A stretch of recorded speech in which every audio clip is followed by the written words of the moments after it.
అక్షర్ సత్యం గారు, I come to you again, please. Manikyalarao గారు, మాణిక్యాలరావు గారు, అక్షర్ సత్యం గారి కన్నా ముందు ఆయన జగన్ మాణిక్యాలరావు గారు ఆన్ స్క్రీన్ ప్లీజ్. మాణిక్యాలరావు గారు ఆన్ స్క్రీన్. మాణిక్యాలరావు గారు, రాష్ట్ర వ్యాప్తంగా ఎలక్షన్ కమిషన్ సొంత అధికారాలను ఉపయోగించి వందల సంఖ్యలో వాలంటీర్లను సస్పెండ్ చేస్తుంది. ప్రతి జిల్లాలో కూడా వందల సంఖ్యలో వాలంటీర్స్ను సస్పెండ్ చేస్తుంది. వాలంటీర్స్ ఎక్కువగా రాజకీయ పార్టీలకు అనుబంధంగా వ్యవహరిస్తున్నారని గ్రహించినటువంటి ఎన్నికల సంఘం స్వయంగా యాక్షన్ తీసుకుంటుంది. ఎట్లా స్పందిస్తారు ఈ అంశం? శ్రీశైలం గారు, మీరు ఏ ప్రశ్నలు అయితే అడుగుతున్నారో మేము వాటికే జవాబు చెప్తా ఉన్నాము. మేము పక్కన వాళ్ళు మాట్లాడేటప్పుడు మేము ప్రశాంతంగా సంస్కారంగా వింటా ఉన్నాం.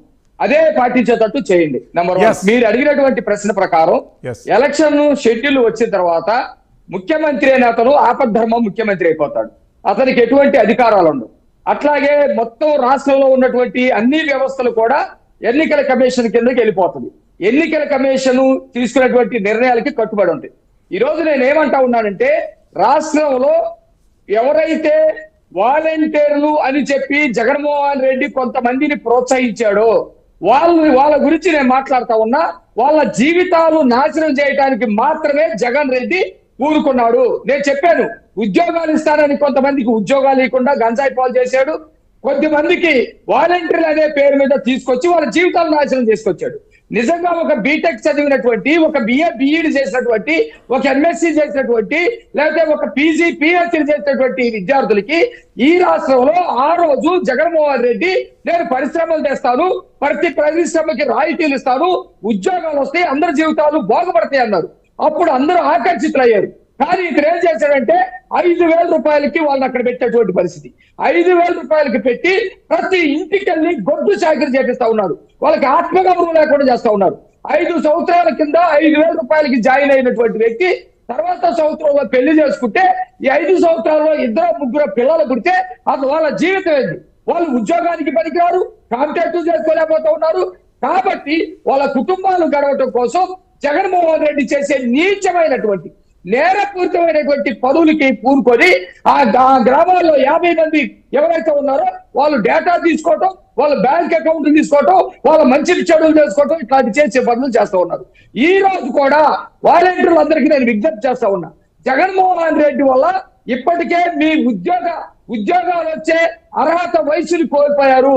మీ సగం జీవితాలు నాశనం అయిపోయినాయి. ఎలక్షన్ కమిషన్ దగ్గరికి ఈ ప్రభుత్వం వెళ్ళిపోయిన తర్వాత ఇప్పుడు కనుక కేసులు పెడితే కాస్త కూస్తో ఉద్యోగ అర్హత వయసు ఉన్నటువంటి వాళ్ళ జీవితాలు కూడా నాశనం అయిపోతాయి. ఒకసారి ఎలక్షన్ కమిషన్ అండర్ లోకి గవర్నమెంట్ వెళ్ళిన తర్వాత కేసులు కనుక పడితే మీరు ఇబ్బందులు పాలవుతారు. అది తీవ్రమైనటువంటి నేరం. ఈ రోజు చీరల పంచే దగ్గర మిమ్మల్ని ముందు పెడతా ఉన్నారు, అక్కడ దొరికితే మీ జీవితాలు నాశనం అవుతాయి. అట్లాగే ఈ తాయిలాలు పంచే దగ్గర మిమ్మల్ని ముందు పెడతా ఉన్నారు, అక్కడ దొరికితే మీ జీవితాలు నాశనం అవుతాయి. అట్లాగే తప్పుడు పనులు చేయడం కోసం మీతోటి మీటింగ్లు పెడతా ఉన్నారు. ప్రతిపక్ష నాయకులు కనుక వెళ్తే వాళ్ళ మీద దాడులు చేపిస్తా ఉన్నారు, అక్కడ దొరికితే మీ జీవితాలు నాశనం అవుతాయి.